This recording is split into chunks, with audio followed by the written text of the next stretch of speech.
সিরাজগঞ্জের কাজীপুরে ৭৪৪ বোতল ফেনসিডিল সহ ৩ জন মাদক কারবারিকে গ্রেফতার করেছে র‍্যাব ১২ এর সদস্যরা। এ সময় তার সাথে থাকা মাদকদ্রব্য বহন ও ক্রয় বিক্রয়ের কাজে ব্যবহৃত একটি প্রাইভেট কার এবং ৪টি মোবাইল ফোন জব্দ করা হয়। আজ সকালে এক প্রেস বিজ্ঞপ্তিতে এ তথ্য নিশ্চিত করেছে র‍্যাব ১২ সদর কোম্পানি সিরাজগঞ্জ সহকারী পুলিশ সুপার মোহাম্মদ ওসমান গনি। আসামিরা হলেন ঠাকুরগাঁও জেলার মোহাম্মদ শহীদুল ইসলাম এবং দিনাজপুর জেলার শাহানুর ইসলাম।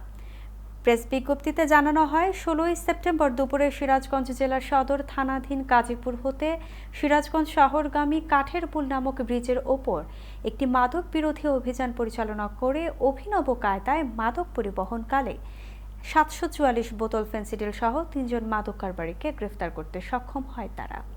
গ্রেফতারকৃত আসামিদের বিরুদ্ধে সিরাজগঞ্জ জেলার সদর থানায় ২০১৮ সালের মাদকদ্রব্য নিয়ন্ত্রণ আইনে একটি মামলা দায়ের করা হয়েছে।